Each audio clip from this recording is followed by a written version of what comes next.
जय हिंद दोस्त, आज बात करेंगे डेमोक्रेसी यानी कि लोकतंत्र के बारे में, जिसको प्रजातंत्र के नाम से भी जाना जाता है। लोकतंत्र यानी कि लोगों का शासन, जिसको हम प्रजातंत्र भी कहते हैं। तो पॉलिटिकल साइंस के अंदर दोस्त ये प्रजातंत्र जो वर्ड है काफ़ी सूट करता है, इसलिए हम इस वर्ड को काफ़ी यूज़ करेंगे आज की इस क्लास के अंदर। टॉपिक का मतलब पहले आपको समझा देता हूँ मैं। टॉपिक है हमारा थ्योरीज ऑफ डेमोक्रेसी। तो बहुत सारे डेमोक्रेसी की थ्योरीज हैं जो कि अभी जो वीडियोस आएगा उसके अंदर हम समझेंगे। आज के इस वीडियो के अंदर हम डेमोक्रेसी की मीनिंग को समझेंगे और पिछले 200 सालों का इतिहास रहा है डेमोक्रेसी का, वो कौन सा इतिहास रहा है, कैसे इसका विकास हुआ है, इसका डेवलपमेंट कैसे हुआ है, हम इसको समझेंगे। तो दोस्त इसके पूरी विकास की अवधारणाओं को समझेंगे और साथ ही आपको मैं बताऊंगा इस समय इसके मीनिंग और डेफिनेशन के साथ साथ इसके परिभाषाएं, कुछ डेफिनेशंस है जो कि थिंकर्स के द्वारा दी गई है। सबसे पहले दोस्त चलिए बात करते हैं इंट्रोडक्शन की। BA political science honours semester second का ये टॉपिक है दोस्त आप सभी का, पॉलिटिकल डिबेट्स है ना, political theory debates and concepts का। अगर आप देखोगे तो मैंने सारे वीडियोस अपलोड कर रखे हैं, डेमोक्रेसी पे बात करना बाकी रह गया था। चलिए दोस्त आज से क्लास के अंदर हम इस पर भी बात करते हैं। आज का युग लोकतंत्र का युग है, यानी कि प्रजातंत्र का युग है। सारटोरी कौन दोस्त, एक थिंकर है, पॉलिटिकल थिंकर सारटोरी ने लोकतंत्र को एक डेमोक्रेटिक कन्फ्यूजन का नाम दिया है, प्रजातांत्रिक भ्रांति का नाम दिया है। ऐसा क्यों? क्योंकि पॉलिटिकल थ्योरी के अंदर एक सिद्धांत नहीं, तमाम थ्योरीज का अध्ययन किया जाता है, चाहे जस्टिस हो या लिबर्टी हो या इक्वलिटी हो, मतलब तमाम थ्योरीज का स्टडी किया जाता है। लेकिन उन सभी थ्योरीज में लोकतंत्र यानी कि डेमोक्रेसी एक ऐसी थ्योरी रही है जिसके एक नहीं अनेक अर्थ हैं। मुझे लगता है कि दोस्तों पॉलिटिक्स के बाद राजनीति क्या है यह मुद्दा आपको पता है कि इसके एक नहीं अनेक इसके जवाब हो सकते हैं। सेम उसी तरीके से ही लोकतंत्र भी है जिसके अनेक डेफिनेशन है और समय और परिस्थितियों के अनुसार इसके डेफिनेशन में भी चेंजेस आते रही है। इसलिए यहाँ पे सारटोरी ने दोस्त इसको डेमोक्रेटिक कन्फ्यूजन का नाम दिया है। एंड अभी दोस्त हम बात करें तो समय समय पे लोग कहते हैं कि डेमोक्रेसी यानी कि लोकतंत्र का मतलब लोगों का शासन है। लोगों का शासन या शासन को चलाने का तरीका ही नहीं है लोकतंत्र। लोकतंत्र एक समाज के जीने का तरीका है, लोकतंत्र एक आदर्श व्यवस्था है, लोकतंत्र एक उद्देश्य है। लोकतंत्र हमें जीने का तरीका सिखाता है, ना कि लोकतंत्र सिर्फ शासन कैसे चलाया जाए, लोग कैसे वोट डाले, सिर्फ ये सिखाता है। लोकतंत्र ये है, लेकिन सिर्फ यही नहीं है। आज के इस वीडियो में आपको डीपली बताने वाला हूँ कि लोकतंत्र है क्या, एक्चुअल में लोकतंत्र का मतलब क्या होता है। लोकतंत्र लोगों का शासन, government of the people, by the people, for the people, ये तो दोस्तों हम सुनते हैं, लेकिन इसका एक्चुअल में अगर जो हम डीपली गहराई में जाए तो 200 साल पहले के इतिहास को उठाएंगे हम और समझेंगे अभी तक आज के ज़माने में किस तरीके से डेमोक्रेसी का डेवलपमेंट हुआ है और आज का जो डेमोक्रेसी है क्या इसी तरीके से पहले भी था। अगर तो उसमें आपको इंडिया की ही बात बताऊं, भारत के अंदर डेमोक्रेसी का विकास कैसे हुआ। जरूरी नहीं है दोस्त कि आज हम जैसे दिख रहे हैं हम स्टार्टिंग में वैसे रहे, लेकिन भारत के अंदर लोकतंत्र का जो नींव है वो स्टार्टिंग से रहा है। आपको ये बात पता होना चाहिए दोस्त। अगर मैं आपको स्टार्टिंग से बताऊँ, चाहे वो लिच्छवी राजा हूँ, कंबोज के राजा हूँ, कंबोज का टाइम पीरियड था, तो भी मौर्य काल के अंदर, मौर्य शासन में अगर आप कलिंग का टाइम पीरियड देखोगे, कलिंग के अंदर भाई डेमोक्रेसी देखने को मिली थी, आपको पता है, गणतंत्र। तो ऐसा ही इंडिया के अंदर भी था। वो तो भाई भारी आक्रमणकारियों ने जब अटैक किया तब जाके भारत के अंदर भी ये सब होना स्टार्ट हुआ, फिर जाके भाई मुगल, फिर अंग्रेज वगैरह ये सब चलता है, फिर आज़ादी की संघर्ष। तो इंडिया में भी कहीं ना कहीं प्राचीन टाइम में भी लोकतंत्र का नींव दिखता है हमें, जो कि आज दुनिया के अंदर सबसे बड़ा लोकतंत्र होने का गौरव प्राप्त है भारत को। लेकिन हम जब ये समझते हैं कि लोकतंत्र जब आज हम देखते हैं तो चाहे कंट्री सोशलिस्ट हो या लिबरलिज्म यानी लिबरलिस्ट हो, यानी कि उदारवादी हो या समाजवादी हो या साम्यवाद हो या तानाशाही हो या मोनार्की या राजतंत्र कंट्री हो, चाहे कंट्री कैसा भी हो, पता क्या कहेंगे, हम तो लोकतंत्र है। अब चाइना को देख लो, दुनिया जानती है कि चाइना में लोकतंत्र ना था, ना है, ना रहेगा, लेकिन चाइना बहुत सीना फाड़ के कहता है कि हम तो लोकतंत्र हैं। थियानमेन चौक के ऊपर दोस्त बच्चों को सड़क पर बुलडोजर से मार दिया गया था 1989 के अंदर। काहे राइट कर रहे हैं, डिमांड कर रहे थे राइट्स की, तो मार ही देगा चाइना। तो चाइना जैसे कंट्री जो कि इस समय कम्युनिस्ट होते हुए भी अपने आप को कहते हैं कि हम तो डेमोक्रेसी कंट्री है, जहाँ पे लोगों को लिबर्टी नहीं है इतनी है। तो दुनिया में दोस्त कोई भी ऐसा कंट्री नहीं है जो अपने आप को बोले कि मैं डेमोक्रेटिक कंट्री नहीं हूँ, और दूसरा तो भाई तानाशाही है, वहाँ पे डिक्टेटरशिप है, लेकिन हम डेमोक्रेसी हैं भाई। तो ये सिस्टम चल रहा है आज पूरी दुनिया के अंदर। खैर टॉपिक पे आते हैं हम। तो इस तरीके से आज कोई भी कंट्री अपने आप को डेमोक्रेटिक कंट्री कहने से बिल्कुल नहीं चूकता, और दूसरे को एक तानाशाही कंट्री बोलने से भी नहीं हिचकता। हाँ भाई, वो तानाशाही कंट्री है, वो तानाशाही है, वहाँ तानाशाही है, लेकिन हमारे में तो लोकतंत्र है। अब वियतनाम की घटना देख लो भाई। तो यही आजकल चल रहा है। अगर हम देखें इस समय, तो आगे टाइम पीरियड के अंदर ऐसे बहुत सारे युग आएंगे, अभी आप समझोगे इसके अंदर, जहाँ पे काफ़ी थिंकर्स ने भी, पॉलिटिकल थिंकर्स ने भी लोकतंत्र का सपोर्ट किया। लेकिन लोकतंत्र के इस अर्थ को एक अर्थ में नहीं देख सकते हम, क्योंकि टाइम पीरियड के अकॉर्डिंग इसका अर्थ चेंज होता रहा है, इसका मीनिंग डेफिनेशन चेंजेस होते रहे इसके। ऐसा क्यों हुआ, इसकी हम गहराई में जाएंगे तो हमें पता चलेगा दोस्त कि जिस देश की, जिस कंट्री की सिचुएशन, वहाँ पे उनका रिलीजन, उनका कल्चर, उनका कस्टम बिल्कुल ही अलग होगा, तो उनका अपने अकॉर्डिंग उन एक डेफिनेशन दे देंगे कि हमारे कंट्री में ये डेमोक्रेसी है। तो हम ये समझने की यहाँ पे कोशिश करेंगे कि उस कंट्री में ऐसा क्या था। जैसे कि दोस्त पूरी दुनिया किस तरह के दो डिवाइड हो चुकी थी, एक सोवियत यूनियन का और एक अमेरिका का। तो जो मार्क्सवादी कार्ल मार्क्स की थ्योरी को जो फॉलो करते थे, मार्क्सिस्ट थ्योरी को, है सोशलिस्ट कंट्री थे, वो बोलते भाई कि इसी में डेमोक्रेसी है। और जो कहते कि नहीं हम तो कैपिटलिस्ट हैं, जो पूंजीवादी व्यवस्था को फॉलो करेंगे, वो बोलेंगे नहीं इसी में डेमोक्रेसी है। दोस्तों एक ऐसा ही समय था भाई जब डेमोक्रेटिक रूल को, जब लोकतांत्रिक प्रजातांत्रिक शासन को सबसे घटिया शासन कहा जाता था, इसको सबसे बुरा शासन कहा जाता था, ये सबसे खराब शासन। क्यों?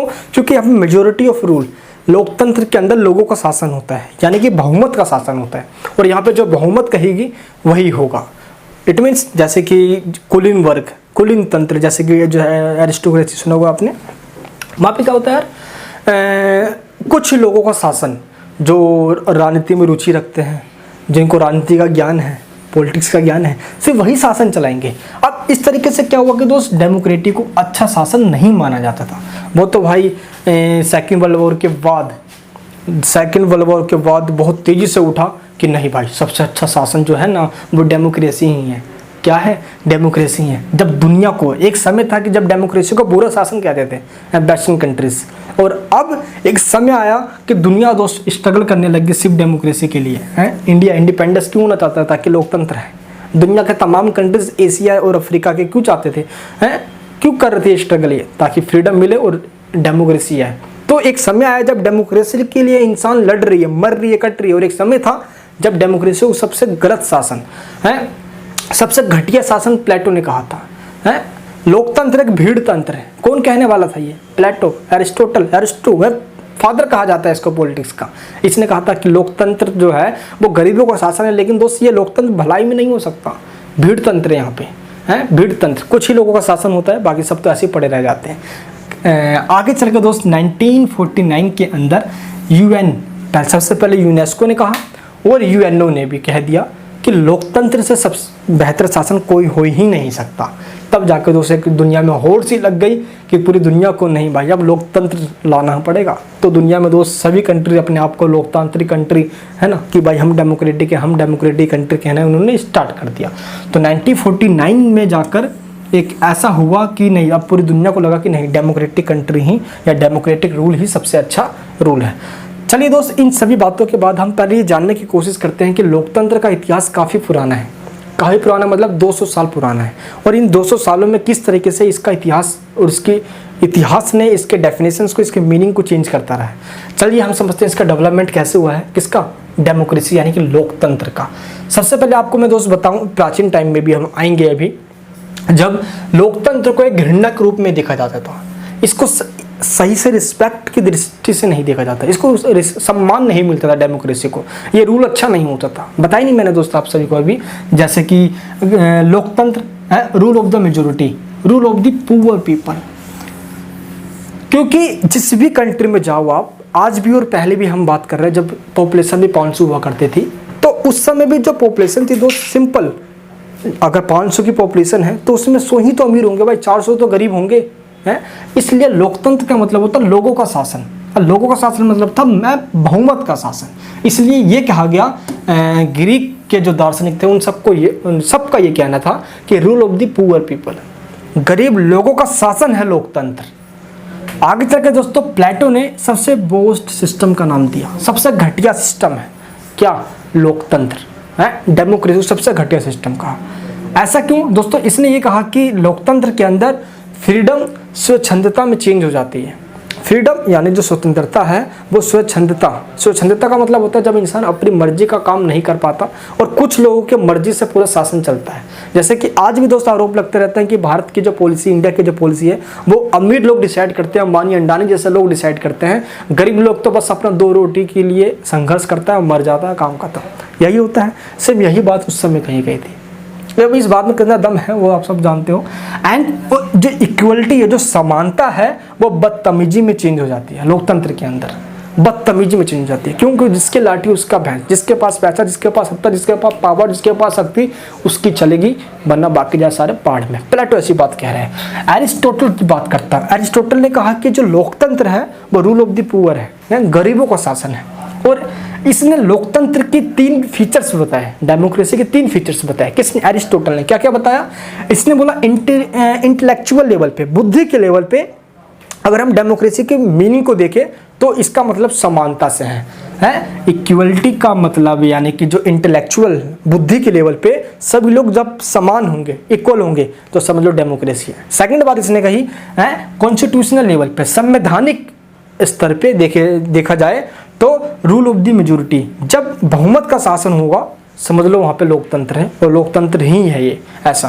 एंड सोशल लेवल पे देखें, सामाजिक स्तर पे देखें, सामाजिक दृष्टिकोण के स्तर से देखें हम तो गरीबों का शासन।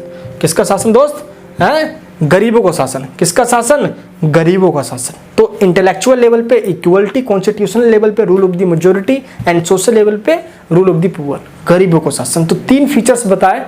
चलिए, तो डेवलपमेंट का दोस्तों हमारा से चल रहा था। तो किस तरीके से आप देख सकते हो कि प्लेटो और एरिस्टोटल के टाइम में इनकी डेफिनेशन क्या हुआ करती थी। आप देखो ना कि दुनिया के अंदर लोकतंत्र का उदय कहाँ से हुआ? एथेंस से हुआ। ग्रीक का एक छोटा सा शहर था एथेंस, जहाँ की आबादी मात्र 510 हुआ करती थी। एथेंस हो गया, स्पार्टा हो गया, कुछ फेमस यहाँ के जगह हैं ग्रीक के। तो एथेंस में दोस्त लोग सिर्फ हाथ खड़ा करके वोटिंग किया करते थे। और प्लेटो का मतलब क्या था? लोकतंत्र का मतलब है सिर गिनना। लोगों को सिर गिनकर, हैं, उनके सिर को गिनो और उसके बिहाफ पे जितने लोग सहमत हैं डिसीजन ले लो, बस सिंपल।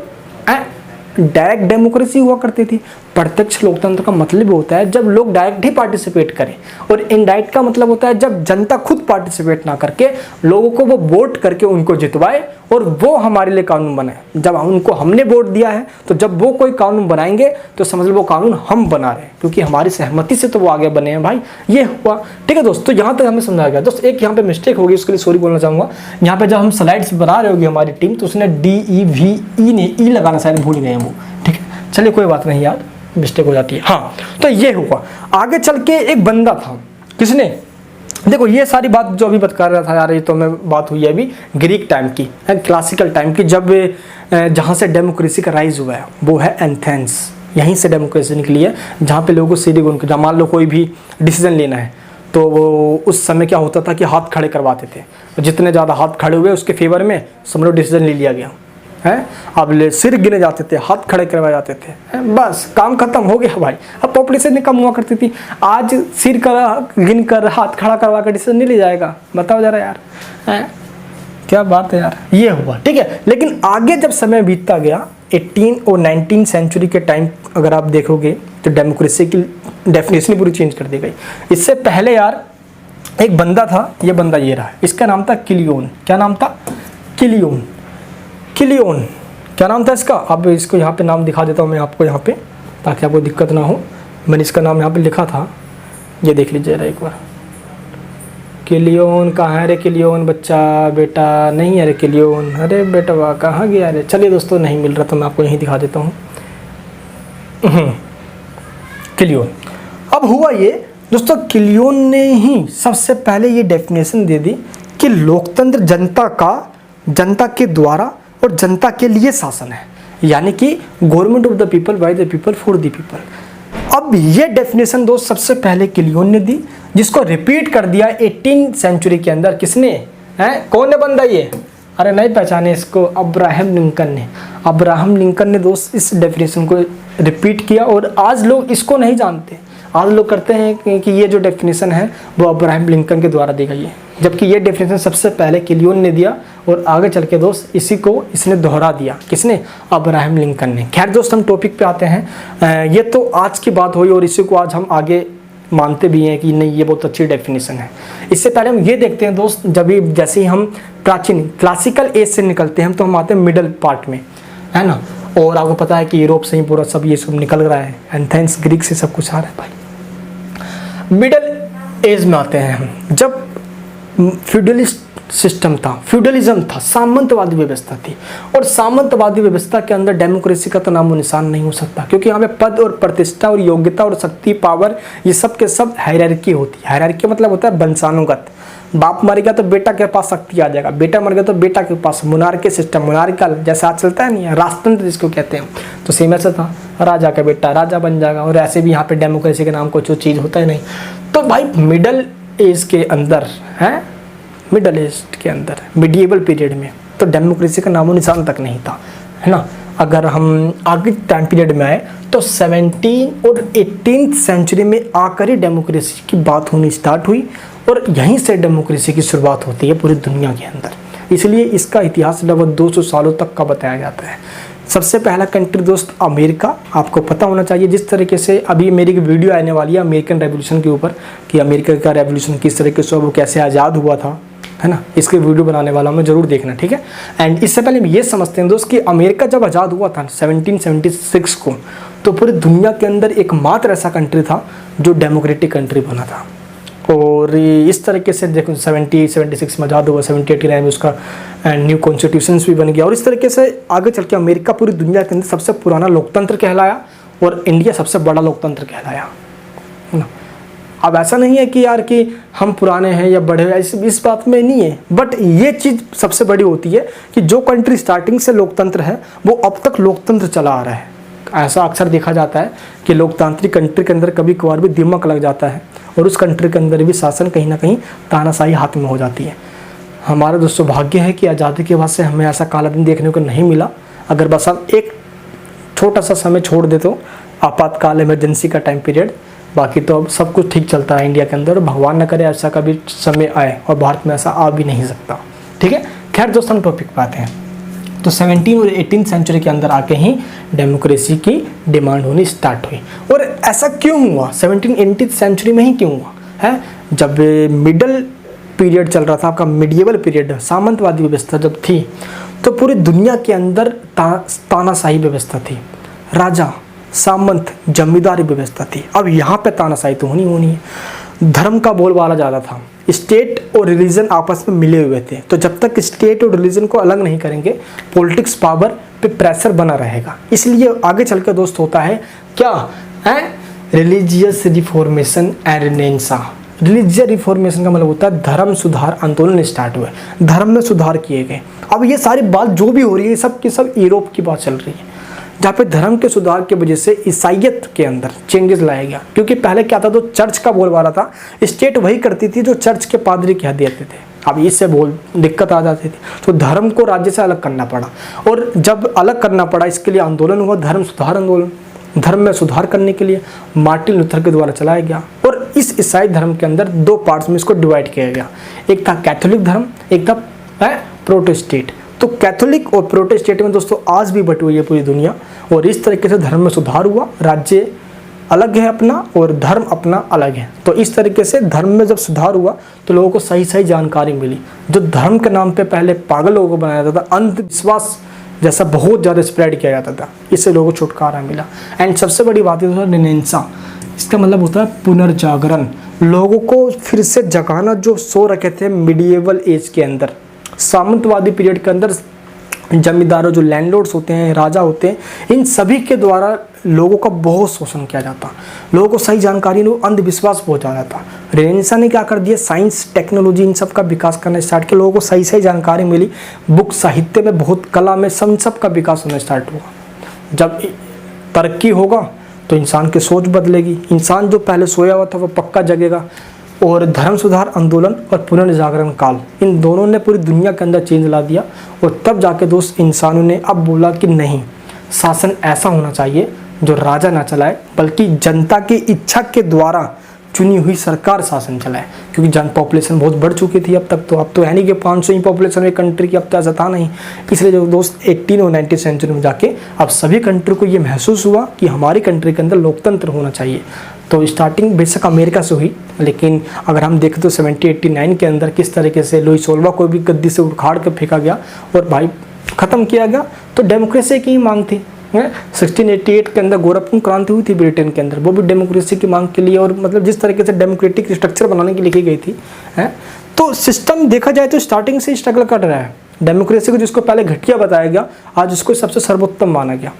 किसी भी सिस्टम को हम 100% एक्यूरेट नहीं कह सकते, उसके कुछ कमियां होती है, लेकिन हाँ तो किसी में ज़्यादा तो किसी में कम होती है। तो डेमोक्रेसी उन्हीं में से एक है भाई, इसकी कमियां कम है बट है, इसलिए इसको सर्वोत्तम शासन व्यवस्था यूएनओ के द्वारा भी माना गया और आज पूरी दुनिया इसी को मानती भी है।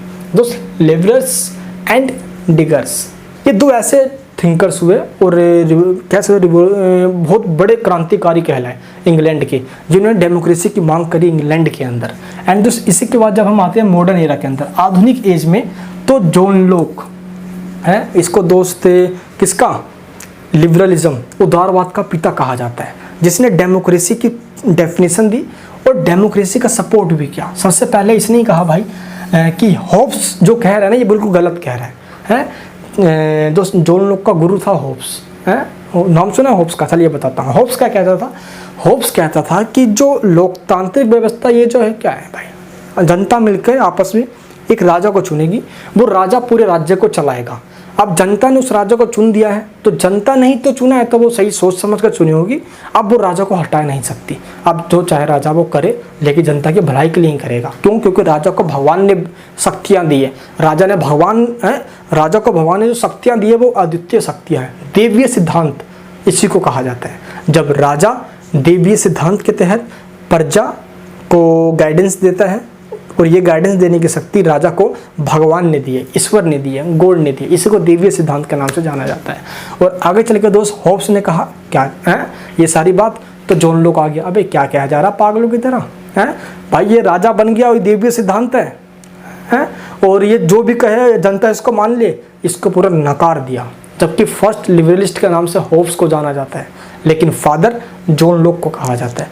जॉन लॉक ने क्या कहा कि जनता सब मिलकर राजा को चुनेगी, राजा शासन चलाएगी, सब कुछ चलाएगा, लेकिन अगर राजा जनता के हित में काम ना करे तो जनता के पास ही राइट होगा कि वो उस राजा को उखाड़ के फेंक सके, राजा को हटा सके, उसके जगह पे नया शासक आ सके।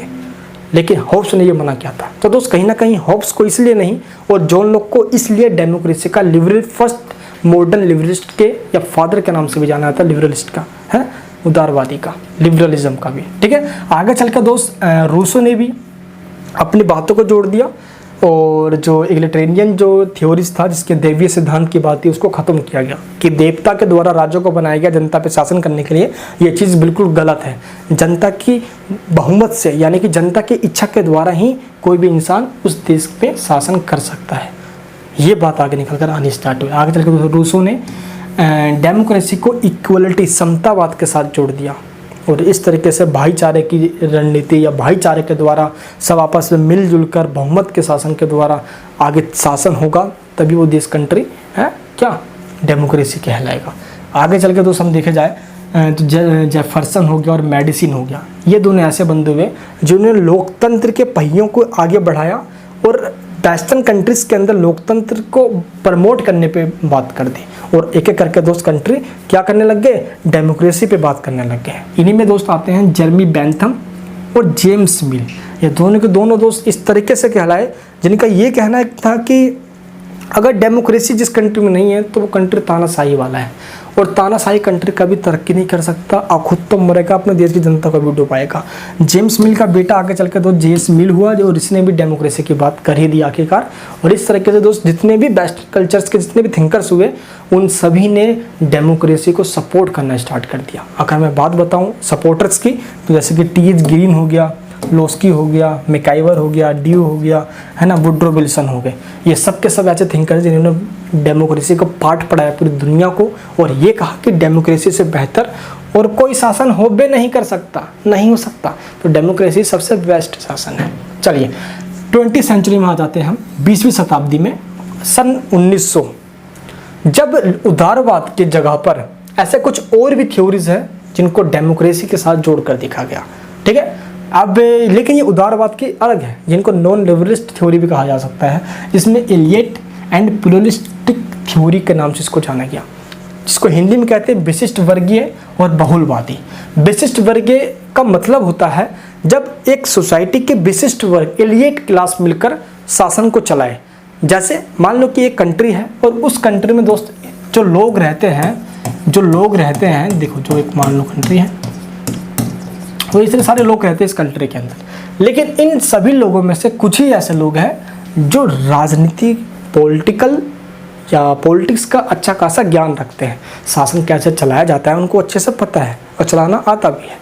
तो सिर्फ इन्हीं लोगों को शासन चलाने का अधिकार है, बाकी को नहीं। और जो इतने से सिर्फ लोग हैं, थोड़े से लोग हैं जिनको विशिष्ट अधिकार है, और इन सभी लोगों में से ये विशिष्ट क्लास के लोग हैं, स्पेशल क्लास के लोग हैं, इसलिए इस थ्योरी को विशिष्ट वर्गीय सिद्धांत कहा जाता है। क्योंकि दोस्त शासन चलाना कोई अनपढ़ गवारों का काम नहीं है, ऐसा विशिष्ट वर्गीय सिद्धांत कहता है। गवार या अनपढ़ या बिना पढ़े लिखे लोग शासन नहीं चला सकते। अगर इनके लोगों को शासन चलाने का दे देंगे तो ये देश को डुबा देंगे। इसलिए जो विशिष्ट वर्ग के लोग हैं सिर्फ यही शासन चलाएंगे। विशिष्ट वर्गीय थ्योरी या विशिष्ट वर्गीय सिद्धांत या इलियट थ्योरी के नाम से इसको जाना गया। नेक्स्ट दोस्त प्लुरलिस्टिक यानी कि बहुलवादी सिद्धांत, जिन्होंने उदारवाद की बातों को आगे लेकर आया और ये कहा कि बहुमत का शासन ही सबसे अच्छा शासन है, और इसको आगे बढ़ाया। आगे चल के टाइम पीरियड के अंदर 1980 और 1990 के टाइम पीरियड के अंदर दोस्त इलियट और प्लुरलिस्टिक का नाम चेंज हो गया। इलियट को प्रोसीडरल डेमोक्रेसी और प्लुरलिस्टिक को डेलिब्रेटिव डेमोक्रेसी के नाम से जाना गया। प्रोसीडरल का मतलब होता है प्रक्रियात्मक लोकतंत्र और डेलिब्रेटिव का मतलब होता है विमर्शी लोकतंत्र। प्रोसीडरल का मतलब होता है दोस्त जब एक प्रक्रिया के तहत शासन को चलाया जाए। प्रक्रिया यानी कि एक प्रोसेस हो, जैसे जनता वोट डाले और वोट डालने के बाद वो अपने नेताओं को चुने, जो नेता बन गए वो संविधानों के कानूनों का पालन करते हुए देश को चलाए। तो एक प्रक्रिया होनी चाहिए, एक प्रोसेस होना चाहिए, इसको बोलते हैं प्रोसीडरल डेमोक्रेसी। आज दोस्त ये पूरी दुनिया के अंदर यही डेमोक्रेसी देखने को मिलती है ना। लेकिन हम देखिए नेक्स्ट जो डेमोक्रेसी है डेलिब्रेटिव डेमोक्रेसी, इसका मतलब क्या हुआ?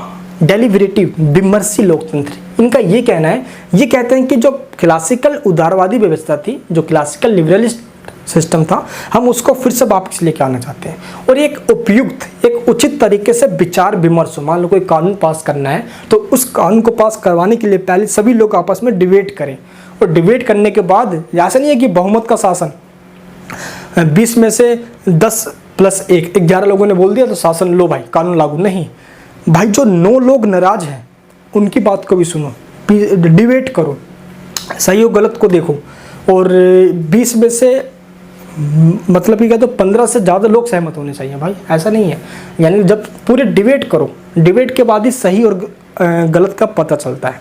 तो विमर्शी वाले जो हैं डेलिब्रेटिव डेमोक्रेसी, ये बोलते हैं डिबेट के द्वारा ही अच्छे से शासन को चलाया जा सकता है। तो डेमोक्रेसी का मतलब ही होता है डिबेट।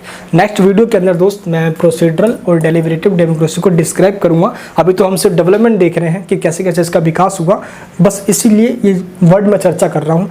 आगे चल के दोस्त अगर देखा जाए तो डेलिब्रेटिव डेमोक्रेसी जो विमर्शी की बात करता है, या जो सिंपल बताऊँ मैं डेमोक्रेसी, तो आगे चल के मार्क्सिज्म थ्योरी ने काफ़ी आलोचना करी। किसने? मार्क्सवाद ने। कार्ल मार्क्स का दोस्तों क्या कहना था? कार्ल मार्क्स का यहाँ पे कहना था सिंपल ये कि डिक्टेटरशिप ऑफ दी क्या प्रोलेटरिएट है, कि समाज के अंदर किसानों को और मजदूरों का तानाशाही होना चाहिए, इन्हीं के शासन होना चाहिए। मार्क्स क्या कहता है कि दोस्त ये विशिष्ट यानी कि जो लोकतंत्र का मतलब है, राज्य कुछ लोगों की संस्था बन के रह जाती है, राज्यों के ऊपर इतने से लोगों का अधिकार होता है, वही सभी कानून को बनाते हैं, कौन से कानून नहीं बनना है, कौन से कानून बनना है, ये सब वही डिसाइड करते हैं, और यही लोग मिलकर उन गरीबों को शोषण करते हैं। तो कार्ल मार्क्स का कहना है कि मार्क्सिस्ट थ्योरी को ही पूरी दुनिया में इम्प्लीमेंट करना है, तभी जाके एक सच्ची लोकतांत्रिक व्यवस्था आ सकती है, डेमोक्रेटिक सिस्टम आ सकता है। लेकिन आगे चल के क्या हुआ है, जैसे कि क्या फुकुयामा ने कहा नहीं, क्या कहा फुकुयामा ने कहा भाई कि जैसे साम्यवाद का अंत हुआ तो एक हिस्ट्री का एंड हो गया, और साम्यवाद तो हार गया भाई 1991 में। जैसे सोवियत यूनियन का डिसइंटीग्रेशन हुआ, पतन हुआ, तो पूरी दुनिया में एक ही सिस्टम बचा, लिबरलिज्म यानी कि कैपिटलिज्म के सिस्टम पूरी दुनिया के अंदर आज यही चल रहा है। इस तरीके से इस थ्योरी को फेल बताया। लेकिन दोस्तों मार्क्स की जो बात है वो काफ़ी बेहतर भी है जिस तरीके से बताया गया। अब देखो जिस कंट्री में देखो आप तो ऊंच और नीच का फासला दिखता है, एक अमीर और एक गरीब है। और आपको पता है कि दोस्त जो कार्ल मार्क्स है वो सोसाइटी को स्टेटलेस और क्लासलेस बनाना चाहता है। और ये सोसाइटी आज मतलब कि कल्पना में ही ये सपना जैसा है कि स्टेट को ख़त्म कर दो, जितने भी क्लास अमीर गरीब जो दिख रहा है ये क्लास, ये ख़त्म कर दिया जाए। क्या ऐसा हो सकता है? सपना जैसा है। कार्ल पॉपर ने, कोलकाटास्की ने इसी बेस पे इसकी आलोचना भी की है काफ़ी, ठीक है। तो ये है कार्ल मार्क्स ने, हाँ, लेकिन इसने कार्ल मार्क्स ने सॉलिड रूप से लोकतंत्र का विरोध किया है कि ये डेमोक्रेसी एक खोखली डेमोक्रेसी है जो कि मात्र दिखावा है। एक पुरानी शराब की बोतल है, उसमें नई शराब डाल दो, लेकिन बोतल तो पुरानी है। इसलिए दोस्त ये पूरी जो सिस्टम प्राचीन काल से अब तक चली आ रही है, सब के सब वो कुछ ही लोगों का शासन है।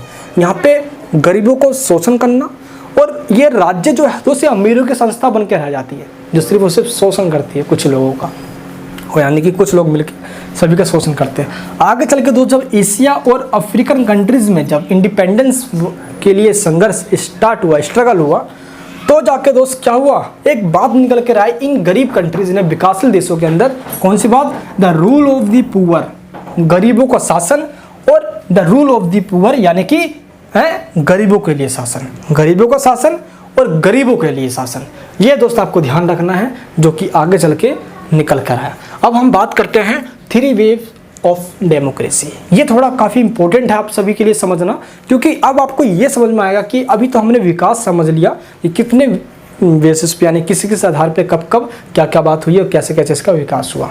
लेकिन अगर हम डेमोक्रेसी के विकास को समझने के लिए अगर थ्री वेव को ना समझे तो ये आज की वीडियो अधूरी रह जाएगी। इसलिए इस टॉपिक को समझना बहुत ज़रूरी है।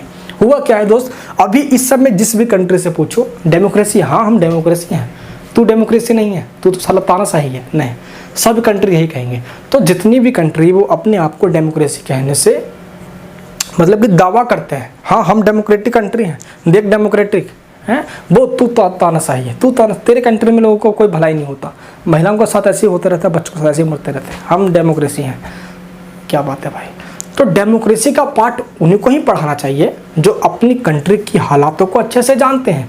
अगर चाइना डेमोक्रेसी का पार्ट पढ़ाने लग जाए, मिडिल ईस्ट कंट्री पढ़ाने लग जाए, या पाकिस्तान डेमोक्रेसी का पार्ट पढ़ाने लग जाए, तो डेमोक्रेसी जैसे वर्ड हम अपने आप में लगता है कि हम इसकी बेइज्जती कर रहे हो इस वर्ड की यार, है यही होगा ना यार।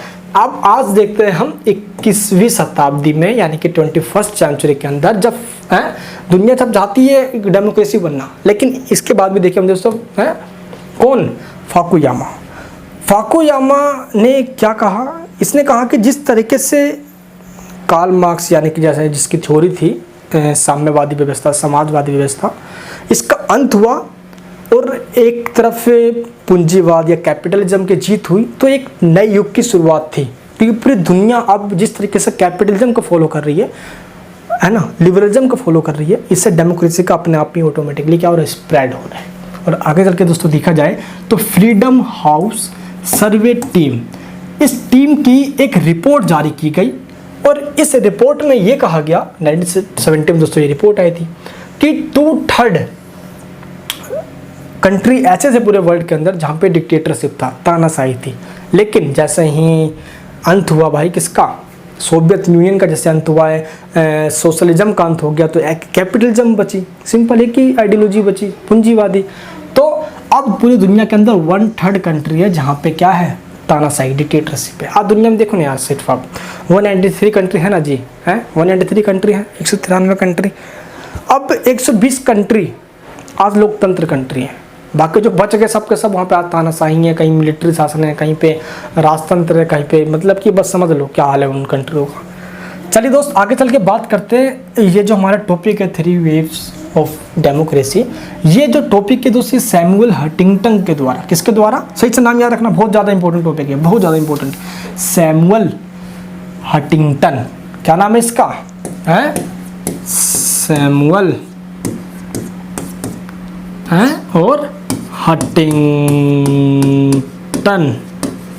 सैमुअल हंटिंगटन, हंटिंगटन, सिंपल ऐसा लिख देते हैं। देखिए सैमुअल हंटिंगटन एक बंदा है, इसने एक बुक निकाली और उस बुक का नाम था द थर्ड वेव।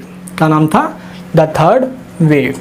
ठीक है, तो जब हम डेमोक्रेसी का विकास, इसका विकास समझेंगे, किस तरीके से इसका डेवलपमेंट हुआ, तो इस टॉपिक को हम भी कवर करेंगे इसके अंदर, क्योंकि हंटिंगटन ने अपनी बुक द थर्ड वेव में बताया कि डेमोक्रेसी का विकास, इसका डेवलपमेंट 3 चरणों में हुआ है 3 चरणों में है। आपने कभी जीना चढ़ा है, पहले जीने पे चढ़े थोड़ा सा विकास हुआ, दूसरे पे चढ़े थोड़ा सा विकास हुआ, तीसरे पे चढ़े तो विकास ही विकास है। तो 3 जीने पे चढ़ के 3 चरणों में चढ़ेंगे हम, तो डेमोक्रेसी का विकास हो जाएगा। तो ये जो third waves of the democracy का जो सिस्टम है, ये जो कि डेमोक्रेसी का विकास 3 चरणों में हुआ है, 3 स्टेज में हुआ है, जिसको थर्ड वेव का, 3 वेव का नाम दिया गया है, सैमुअल हंटिंगटन ने अपनी बुक द थर्ड वेव में कहा है। चलिए तो एक एक करके हम 3 वेव्स को समझते हैं ताकि टॉपिक को समझ में आ जाए। सबसे फर्स्ट वेव हमारा, फर्स्ट वेव यानी कि पहली लहर जो है हमारी, वो कौन सी है? वेस्टर्न यूरोपियन जो कंट्री है और नॉर्थ अमेरिका, जो आज का हमारा क्या है, USA, United State of America, 19th century की दोस्तों बात है। तो जितने भी वेस्टर्न यूरोपियन कंट्री या पश्चिमी यूरोप के जो देश हैं आज, जो कि अमेरिका के ही दोस्त हैं भाई, है जो अमेरिकी ग्रुप के कंट्री हैं, चाहे फर्स्ट वर्ल्ड वॉर या सेकेंड वर्ल्ड वॉर या कोल्ड वॉर के टाइम, वेस्टर्न यूरोपियन कंट्री है ना, एंड नॉर्थ अमेरिका, ये ऐसे कंट्री हैं जिन कंट्रियों के अंदर फर्स्ट वेव के अंदर डेमोक्रेसी आया है। क्या आया है? डेमोक्रेसी आया है, यानी कि लोकतांत्रिक व्यवस्था है ये। और ये व्यवस्था चलती है दबाकर कब तक? 1920 के टाइम पीरियड तक। और यानी कि जो देखा जाए तो फर्स्ट वेव के अंदर जो आपका टाइम पीरियड दिख रहा है 1920 तक है, लगभग वेस्टर्न कंट्रीज़ और नॉर्थ अमेरिकन कंट्रीज़ में लगभग 29 स्टेट, स्टेट का मतलब सिंपल कंट्री से है, 29 कंट्री क्या बन चुके थे? डेमोक्रेटिक कंट्री बन चुके थे, लोकतांत्रिक वहाँ पे व्यवस्था हो चुकी थी। लेकिन तो जैसे वर्ल्ड वॉर स्टार्ट हुआ, जैसे वर्ल्ड वॉर फर्स्ट हुआ, वर्ल्ड वॉर सेकंड हुआ, तो इस वर्ल्ड वॉर के दौरान दुनिया के तमाम कंट्रीज़ के अंदर जिस तरीके से डेमोक्रेटिक हटकर तानाशाही बढ़ते चली गई थी, डिक्टेटरशिप आ रहा था, जिसने क्या कर दिया है, इन 29 कंट्रियों में जहाँ पर लोकतंत्र आया था तो कहीं कहीं पे घट गई। इससे क्या हुआ? अब सिर्फ डेमोक्रेटिक कंट्री पूरी दुनिया के अंदर सिर्फ 12 बचे हुए हैं। अब एक चीज़ आप कॉमन चीज़ नोट करना दोस्त, किसी लहर के अंदर लोकतंत्र आ रहा है, अचानक से जा रहा है, आ रहा है, जा रहा है, यही होता है लोकतंत्र का पहिया, वो धीरे धीरे चलता है, इसलिए ऐसा कहा जाता है। ठीक है दोस्त, तो देखा आपने, अब सिर्फ 12 कंट्री बचे हुए लोकतांत्रिक, 29 कंट्री थे 1920 तक। लेकिन हुआ क्या? अब देखिए भाई, 1922 में मुसोलिनी आ गया है, मुसोलिनी आ गया, ये 1935 में चांसलर बन गया, कौन? हिटलर, जर्मनी का। तो जब ऐसे ऐसे तानाशाही आ जाएंगे, तो भाई तानाशाही जब आएंगे तो क्या होगा? लोकतंत्र बचेगा? अरे नहीं बचेगा ना जी, है तो हत्या कर देंगे उसका, मर्डर कर देंगे। बात करते हैं सेकंड वेव की, दूसरी लहर की। अब इसमें देखो ये चलता है, यानी कि अब हमने देखा कि 1920s तक किस तरीके से उसके दशक तक ये चला फर्स्ट वेव, यानी कि after world war second world war के बाद सेकंड वेव की स्टार्ट होती है और ये 62 तक चलता है। या कब तक चलता है? 1962 तक चलता है ये। और 36 कंट्री, लगभग 36 कंट्रीज इसमें आज़ाद होते हैं और डेमोक्रेटिक बनते हैं। आज़ाद का मतलब ये है, जो सेकेंड वर्ल्ड वॉर के बाद ही दुनिया के तमाम कंट्री ने अपने आप को इंडिपेंडेंट बनाने के लिए स्ट्रगल करना स्टार्ट कर दिया था ब्रिटिश या वेस्टर्न कंट्रीज से। अब इंडिया भी इसमें शामिल है 1947 देख लो, 1948 में श्रीलंका देख लो, है हुआ ना जी। तो 19 कब से 1945 से लेकर 1950 के बीच में दुनिया में दोस्तों लगभग 100 कंट्री आज़ाद हुए हैं, 100 कंट्री। और बन कितने रहे? सिर्फ 36 कंट्री ही लोकतंत्र बन रहे हैं। अब इसमें कुछ अफ्रीकन कंट्री जहाँ पे तानाशाही बहुत ज़्यादा बरकरार है ना, ये चीज़ ध्यान रखना आप सभी को। तो ये न्यू इंडिपेंडेंट कंट्री थे, लेकिन कुछ समय बीता, 1962 जैसे ही ख़त्म हुआ, फिर से वही बवाल हो गया, लोकतांत्रिक कंट्री घटने लग गए। तो 36 से हो गए 30 कंट्री, अब सिर्फ 30 ही कंट्री बचे हैं लोकतांत्रिक कंट्री। लोकतंत्र घट गया, अरे भाई ये तो गड़बड़ आ गया। अब चांदी के माता खुजवाओगे ही, ऐसे गड़बड़ होगा तो भाई, कि लोकतंत्र जहाँ पे होता है तो इससे हम सबके सब सुरक्षित होते हैं।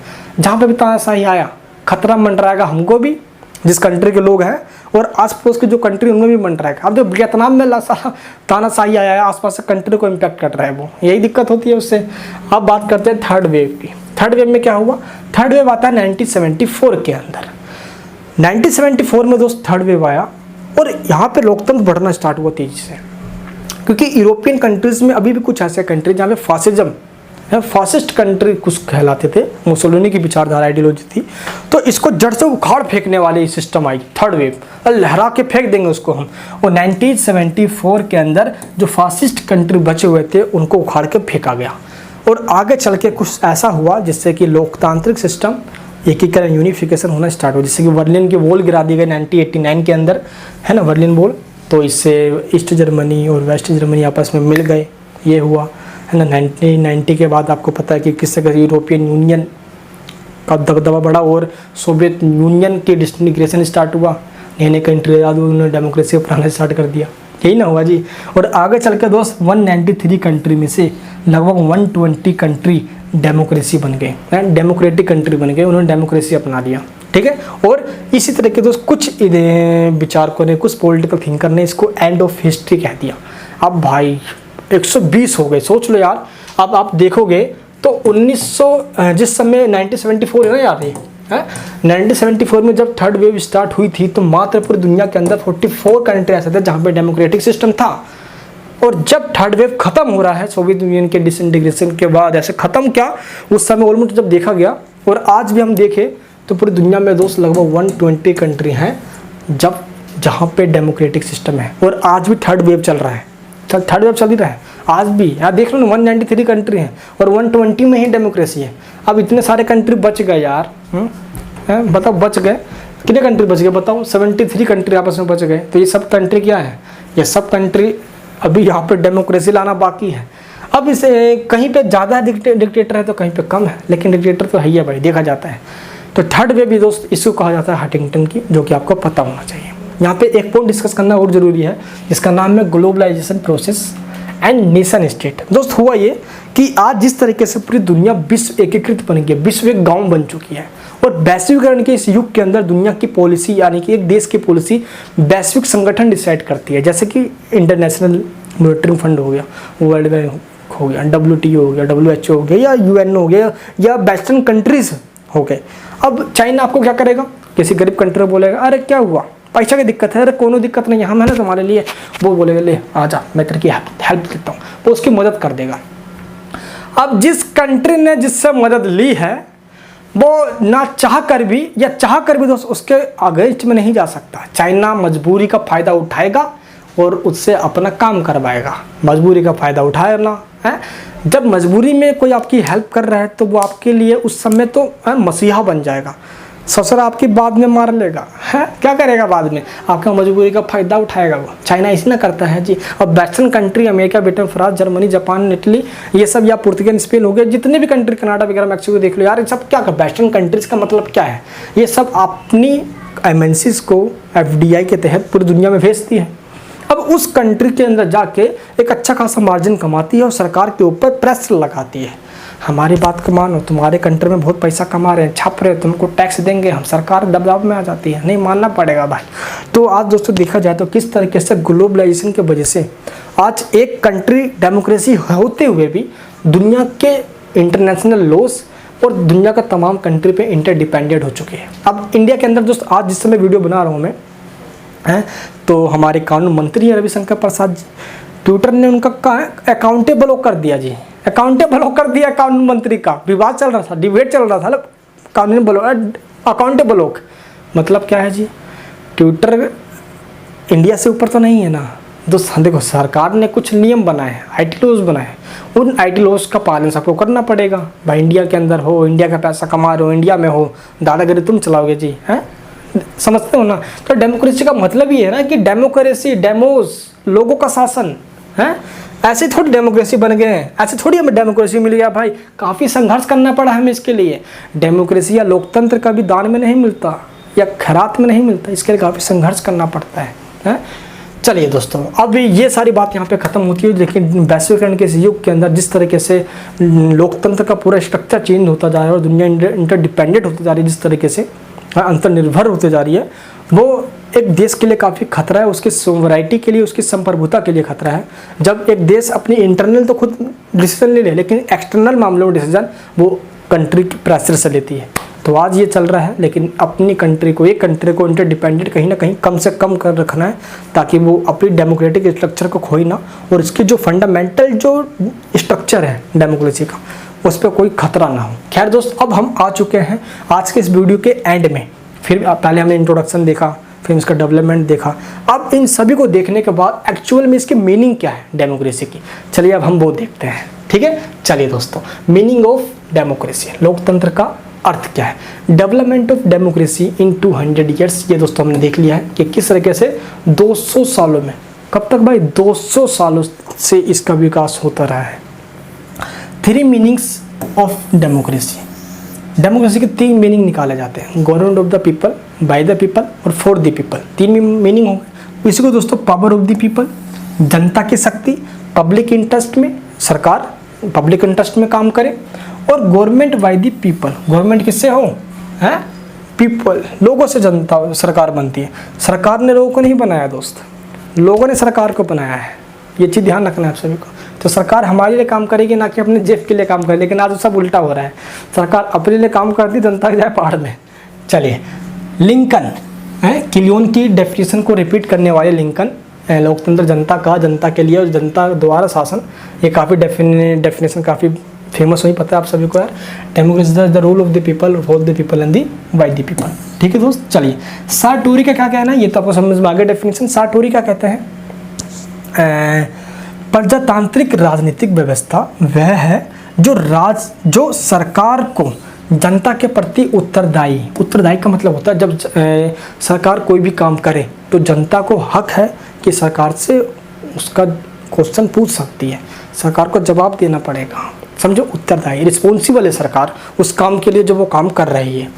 अनुक्रियाशीलता है कि अनुक्रियाशीलता बनाती है ना। अनुक्रिया मतलब कि काम करने के लिए उसके ऊपर एक प्रेशर होता है कि नहीं, जनता ने भेजा तो उसके पास की जिम्मेदारी है, रिस्पॉन्सिबिलिटी है, काम करना पड़ेगा, है, वरना नेक्स्ट टाइम कैसे आओगे नेता के लिए वोट मांगने के लिए, है। जनता अगर आप बोलोगे कि हमारा नेता कैसा हो, है, तो पता है जब पीछे से आवाज़ कैसा आएगा, लात घुसा जैसा हो। चलिए, इसकी सार्थकता इसके नेतृत्व की कार्यकुशलता और चतुराई पर निर्भर होती है। अब वो कितना भाई सार्थकता होगा को जिसको हमने चुना है, उसकी कार्यकुशलता, उसकी कार्य क्षमता पर डिपेंड करता है, उसकी चतुराई पर डिपेंड करती है। ठीक है, देखो जो भी डेफिनेशन मैं बता रहा हूँ हिंदी में, उसका इंग्लिश में मैंने दोस्तों यहाँ पे लिख दिया ताकि आपको दिक्कत ना हो। ठीक है, democratic political system is that which makes the government क्या, accountable and responsive to the people. ठीक है, चलिए दोस्तों, नेक्स्ट बात करते हैं हम मैकफर्सन ने क्या कहा है। जो भी डेफिनेशन बता रहा हूँ मैं थिंकर्स की, बहुत जरूरी आपको पता होना। मैकफर्सन ने क्या कहा, प्रजातंत्र सरकार को चुनने, क्लियर है, सरकार को चुनने का तरीका है प्रजातंत्र। और क्या कहता है मैकफर्सन, शासन संभालने, बिल्कुल क्लियर है, शासन को संभालने। अब सरकार को चुन दिया है लोगों ने, तो सरकार संभालेगी ना भाई सबको, है, तो शासन को संभालने या अन्य तरीकों से कानून बनाने।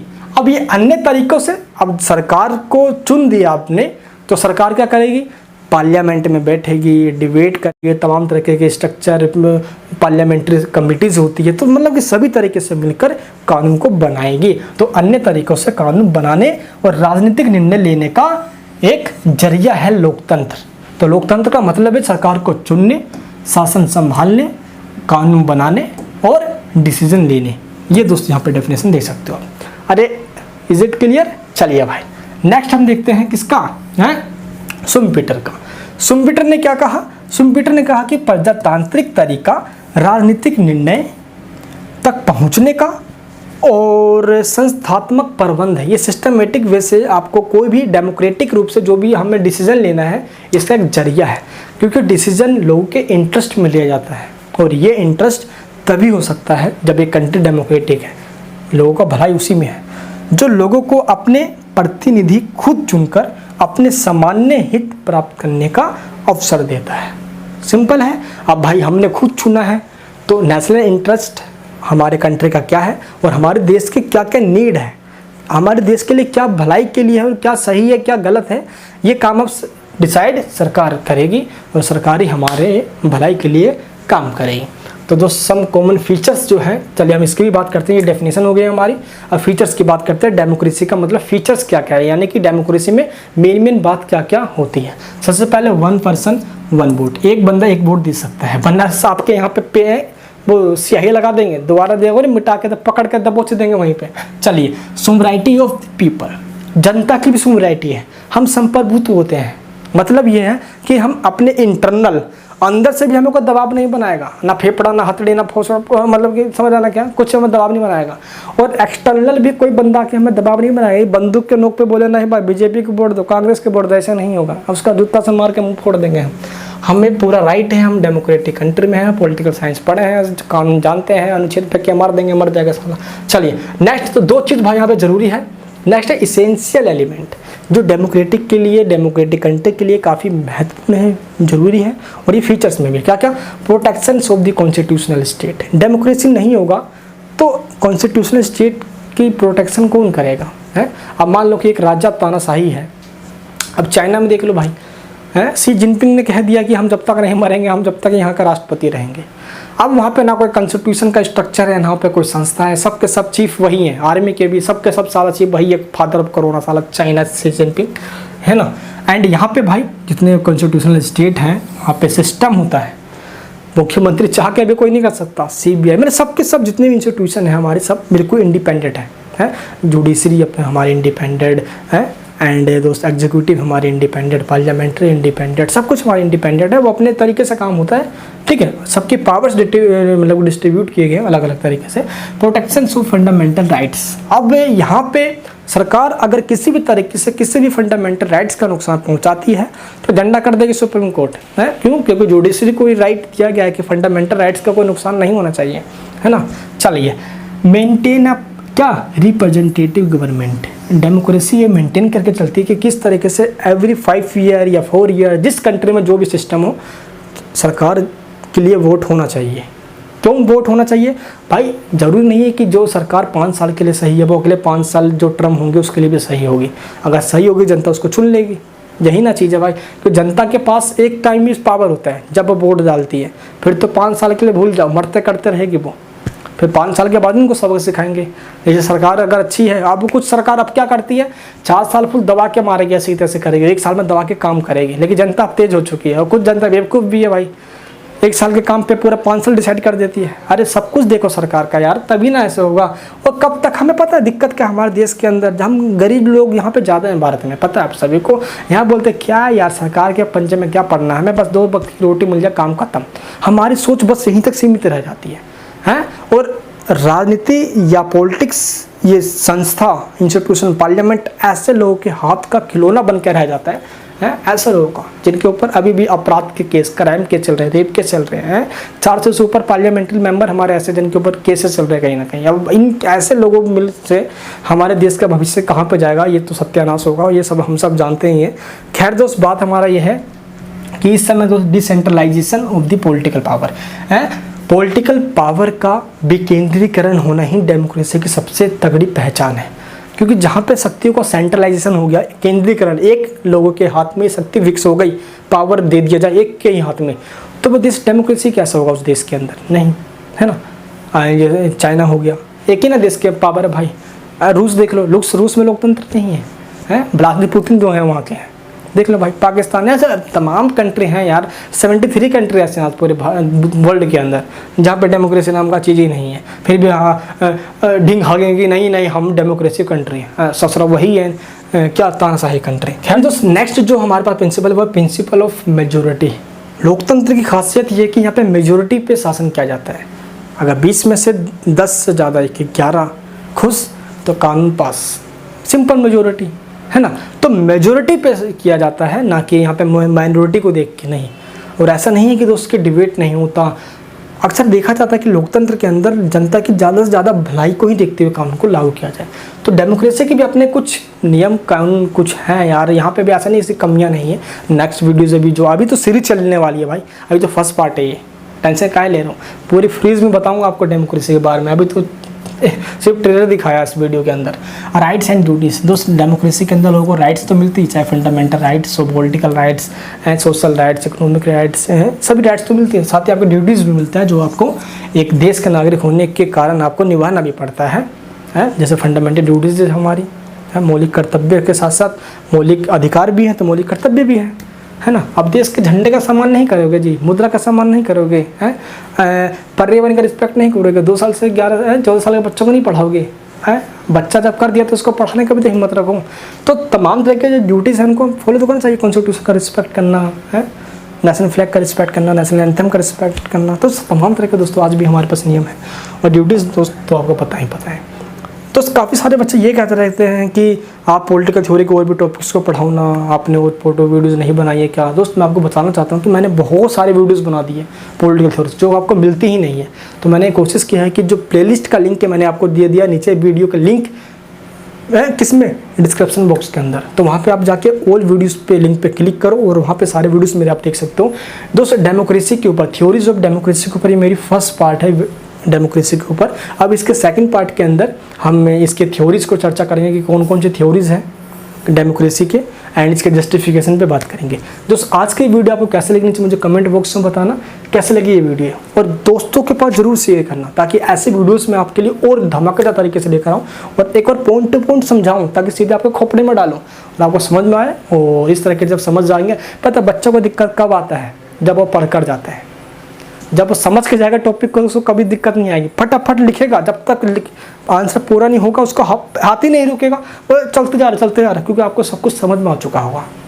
दोस्त मिलूंगा नेक्स्ट वीडियो के अंदर, अपना प्यार बनाए रखना। लोकतंत्र का पहिया यूँ चलता रहे और हमारे देश के अंदर दोस्त लोकतंत्र पे कभी कोई आघात ना पहुँचे, कोई चोट ना लगे, इसके लिए हम सभी देश के वासियों को देखना पड़ेगा ताकि कभी भी लोकतंत्र का जो है ना, भारत माता के सपूत होने के नाते हम सभी को एक कर्तव्य, कि ये भी हमारी कर्तव्य है कि हम अपने देश के डेमोक्रेटिक सिस्टम, डेमोक्रेसी की रक्षा करें। सरकार और देश की राजा और प्रजा का एक पूरा एक कर्तव्य होता है ये। खैर दोस्त मैं मिलूंगा नेक्स्ट वीडियो के अंदर, अपना राय जरूर दे इस कमेंट बॉक्स के अंदर। बाकी और भी सभी टॉपिक्स पे वीडियोस अपलोडेड हैं, आप उसको देख सकते हो। चैनल पर नहीं हो तो सब्सक्राइब करके बेल आइकन ऑन करना और इस वीडियो को सब जगह शेयर करना। रिक्वेस्ट करूंगा लास्ट में आप सभी के साथ इस वीडियो के लिए। तो दोस्तों मिलूंगा नेक्स्ट वीडियो के अंदर, क्योंकि जो पानी से नहाता है वो तो कपड़े बदल लेता है और जो पसीने से नहाता है वो कुछ ही दिन में सारा इतिहास बदल लेता है। मिलूंगा दोस्त नेक्स्ट वीडियो के अंदर, अपना प्यार बनाए रखना। जय हिंद, जय भारत।